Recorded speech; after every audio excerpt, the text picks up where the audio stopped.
as nossas lembranças podem sim ser muito dolorosas. E essas lembranças podem ser causadas por pecados que nós cometemos ou por situações em que nós fomos vítimas. Tem uma música que eu gosto muito da Fernanda Brum que diz: cura-me em minhas lembranças, cura o meu altar. Essas lembranças, esses acontecimentos, eles precisam ser ressignificados no Senhor. A Bíblia diz sim que o passado de uma pessoa pode interferir, afetar o presente, o futuro de alguém, mas não é isso que a define. E seguindo essa série de mensagens sobre quem você pensa que é, hoje eu quero conversar e falar para você que você não é o que te aconteceu. Partindo dessa temática de que nós não somos aquilo que nos aconteceu, eu quero destacar 2 pontos, né? O primeiro ponto é sobre essa questão de culpa, sabe? Você não é aquilo que te aconteceu através de um pecado que você cometeu, de um erro que você teve, de um fracasso, né, que você vivenciou. Quando a gente peca, a gente desenvolve esse sentimento de culpa, de fracasso, de vergonha. E esse sentimento de culpa, se nós não olharmos para a situação, para nós mesmos, com o olhar de Jesus, com o olhar além das nossas óticas negativas, mas com o olhar de Cristo mesmo, a gente acaba sendo moldado por aquilo que a gente enxerga, né, a partir desse acontecimento. Quando eu digo que nós não somos aquilo que nos aconteceu, seja através de pecados que foram cometidos, erros que foram cometidos, ou até mesmo de situações que nós fomos vítimas, né, pecados que foram cometidos contra a gente, situações que nós fomos prejudicados, nós fomos feridos, nós fomos negligenciados de alguma forma. Partindo desse ponto de pecou, de errou, de fracassou, a Bíblia diz em Provérbios 28:13 que aquele que confessa o seu pecado e abandona alcança misericórdia. E o interessante dessa palavra misericórdia no original, ela é a junção de 2 palavras, né? Miserere, que significa ter compaixão, né? Aquele que se compadece, aquele que exerce piedade, e cordes, que significa coração. Se a gente for analisar o contexto em que essa palavra misericórdia, ela aparece dentro da Bíblia, a gente analisa que todas as vezes que essa palavra aparece, é no sentido de que aquela pessoa foi encontrada. Então, quando a Bíblia diz que uma vez que eu confesso e abandono, eu alcanço misericórdia, a misericórdia de Deus, eu enxergo esse texto da seguinte forma: eu confessei, eu abandonei, alcancei a misericórdia, miserere, Deus teve compaixão de mim, cordes, coração, Deus me colocou em seu coração. Ou seja, Deus pegou esse miserável pecador que eu sou, que é dependente de compaixão, e colocou e guardou no seu coração. Você entende isso? Então, partindo dessa realidade onde um pecado foi cometido e esse pecado, essa culpa quer definir quem você é, eu digo pra você que uma vez que você confessa e você abandona, você alcança a misericórdia. Ou seja, Deus pega você, Deus pega a mim, que somos necessitados de misericórdia, de piedade, de compaixão, e coloca no seu coração. E uma vez que nós estamos no coração de Deus, nós somos restaurados pelo Senhor. Há restauração para você, há restauração para mim. Você não é o que te aconteceu, você não é o pecado que você cometeu. Sim, todo pecado existe uma consequência, e nós não podemos esquecer que há uma consequência para todos os pecados. A gente lembra disso. A Bíblia diz que Davi, ele pecou, o homem segundo o coração de Deus pecou, se arrependeu, Deus perdoou o seu pecado, mas as consequências vieram.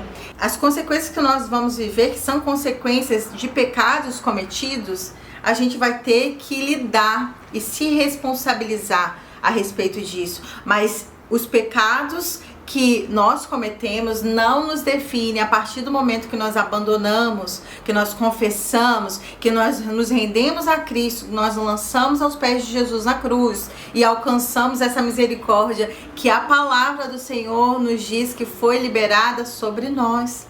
Então eu preciso olhar para mim não com um olhar de culpa, não com remorso, não com uma vergonha, mas eu preciso olhar para mim. Você precisa olhar para você com o olhar que Cristo olha. Uma vez que você se arrependeu e abandonou, você precisa olhar para você, se perdoar. Lembra no início que eu falei da música da Fernanda Brum? Cura em minhas lembranças. Talvez existam lembranças que você precisa ser curado, de erros que você cometeu, que você ainda não liberou perdão para você mesmo. E esse é o momento de você liberar o perdão para você, para que você seja liberado no nome de Jesus e venha fluir novamente através da identidade que Cristo liberou sobre você. Você não é o que você fez. Você não é o que te aconteceu.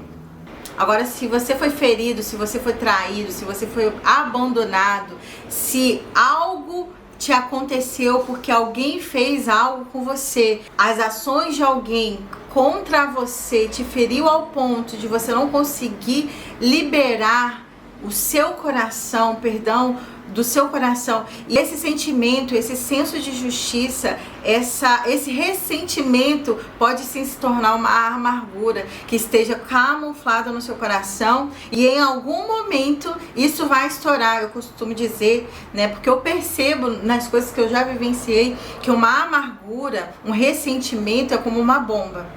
Ela tá ali e em algum momento ela vai estourar. Então a gente precisa olhar para dentro da gente, para o nosso coração, e analisar o que eu estou sentindo referente àquela pessoa que me feriu, que me abandonou, que cometeu uma injustiça contra mim. Normalmente, quando alguém faz alguma coisa contra a gente tem um senso de justiça muito alto. A gente tem essa dificuldade de liberar perdão. A gente tem essa dificuldade de olhar também para o outro através da ótica de Deus, mas a gente precisa se lembrar que antes mesmo de um pecado ser cometido contra a gente, ele é cometido contra Deus. E uma vez que o pecado foi confessado e abandonado e Deus perdoou, como filha de Deus, como filho de Deus, preciso também liberar esse perdão, liberar essa pessoa, não só, né, por conta que a pessoa precisa do meu perdão. Sim, isso é importante, mas principalmente é porque eu preciso caminhar livre desse peso, livre dessa sujeira do meu coração, porque esse ressentimento que vai sendo camuflado dentro do meu coração tira sim as características de Deus em mim. Eu não sou o que fizeram contra mim. O que fizeram contra mim não pode definir quem eu sou, não pode definir os meus sentimentos, mas ainda assim que os meus sentimentos fiquem embaraçados, porque sim, quando a gente está ferido, a gente sente a raiva, a gente fica assim com ressentimento, mas eu preciso rejeitar esses sentimentos de raiva, de ódio, de tristeza profunda, e preciso ser liberado disso. Um dia Deus ministrou sobre perdão usando 2 marca-textos e me falou o seguinte: esses 2 marca-textos é a atitude e a pessoa que te feriu. E Deus disse assim pra mim: pegue essa pessoa e as atitudes dela e coloque em direções diferentes. Então eu peguei e coloquei em direções diferentes. E Deus falou assim pra mim: olhe para as atitudes dessa pessoa que te feriu. E eu olhei, e aí aquele ressentimento, aquela raiva, aquela ira começou a brotar no meu coração. E aí, até que Deus falou assim: olhe, deixe de olhar para as atitudes e olhe para a pessoa. E eu comecei a olhar para a pessoa. E aí Deus falou assim: olhe para ela, para o passado dela, para o histórico dela, para tudo que você conhece que aconteceu com ela. E aí eu fui olhando. E quando eu fui olhando, o Espírito Santo de Deus foi ministrando quantas coisas ruins, quantos traumas também essa pessoa carregava. E eu parei de dar tanta ênfase às atitudes e comecei a perceber que, na verdade, as atitudes que aquela outra pessoa estava cometendo, ela tinha uma raiz. Quando eu comecei a focar na pessoa, eu comecei a pensar em tudo que ela já vivenciou. E ao invés de ficar com raiva dessa pessoa, eu comecei a sentir compaixão, me compadecer. E eu comecei a entender que, na verdade, as atitudes que ela teve, que me fizeram ter raiva, que me feriram, na verdade, ela veio de um lugar de necessidade, que ela precisa de compaixão. E quando eu compreendi a pessoa, o histórico da pessoa, tudo que ela vivenciou e que ela não soube lidar com toda a sua vivência, e isso acabou refletindo em mim, é aquilo, né? Pessoas feridas ferem, pessoas curadas curam. Eu comecei a olhar para ela e falar assim, não, eu não posso agir dessa forma. Se Deus olha para mim com um olhar de amor, eu preciso olhar para ela também com um olhar de amor. E eu comecei a lançar fora o sentimento, rejeitar os sentimentos que eu tive a respeito dessa pessoa. Então eu lembrei de um trecho que Lewis diz assim: se você quer amar alguém, haja como se você já o amasse.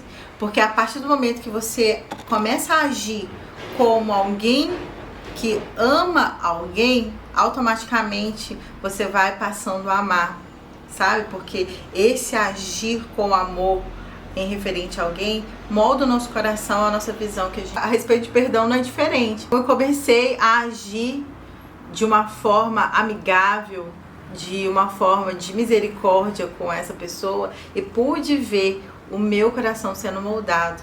O perdão é um processo. Eu não estou dizendo aqui que a gente tem que aceitar, né? Que a gente tem que conviver com as pessoas que nos feriram. Existem casos que sim, existem casos que não.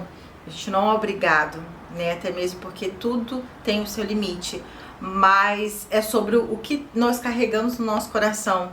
É sobre como nós enxergamos o outro, né? A partir da minha ótica, a partir da minha razão, a partir do meu senso de justiça ou a partir da ótica de Deus, a partir de como o Senhor se sente relacionado a essa pessoa. Como eu disse, qualquer pecado, qualquer erro, antes de ser cometido a nós, é cometido a Deus.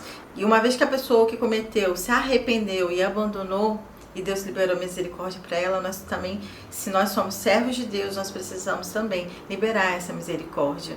Precisamos sim rejeitar sentimentos ruins no nosso coração, não deixar que isso domine a nossa mente, porque isso pode moldar, sim, interferir no nosso caráter. E uma vez que a amargura, o ressentimento toma conta do nosso coração, nós somos sim retidos da graça de Deus. E a Bíblia diz: cuide para que ninguém seja excluído da graça de Deus por conta de amargura. Então não guarde amargura no seu coração. Libere esse senso de justiça. Você não é o que te aconteceu. Você não é o que você fez de errado. Você é aquilo que a Bíblia diz que você é. E a nossa Bíblia diz que nós somos filhos de Deus. E uma vez que nós somos filhos de Deus, nós temos que refletir e reproduzir as ações do nosso Pai. A oração do Pai Nosso tem um trecho que diz assim: perdoa os nossos pecados, assim como nós perdoamos a quem nos tem ofendido. Como nós temos perdoado? Sabe, eu posso dizer com propriedade que Deus é o mais interessado na nossa vida, no que aconteceu dos nossos traumas, em nos curar. Deus é o mais interessado. Deus não desperdiça história. Isso eu posso perceber e confirmar. Que tudo aquilo que nos aconteceu de bom ou de ruim, Deus ressignifica e usa isso para a sua glória, uma vez que a gente se coloca aos seus pés, uma vez que nós nos lançamos na sua cruz. Quando nós nos entregamos a Ele nesse processo de cura, todo esse momento difícil, doloroso, confuso, transtornado, se torna história de algo que você venceu, que Deus te ajudou a vencer. E acredite, em algum momento Deus vai usar isso, vai usar você com a sua história, com as suas dores, com aquilo que você venceu para abençoar outras vidas. Então, você não é o que te aconteceu, você não é o que você fez de errado, você não é o pecado que você cometeu, você não é aquilo que fizeram contra você, você é o que Deus diz que você é. E a Bíblia diz que você é filho. Então, olhe para a situação com a ótica de Deus. Olhe para você com a ótica de Deus. Olhe para as pessoas com a ótica de Deus. Treine o seu olhar para enxergar a situação, as pessoas, você, além das suas óticas negativas. Comece a se enxergar com o olhar de Deus, que é um olhar de amor, de misericórdia. Que pega aquele que precisa de misericórdia, de compaixão e coloca no seu coração. Eu espero que esse vídeo tenha feito sentido para você e te abençoado de alguma forma. Um grande abraço e até o próximo vídeo.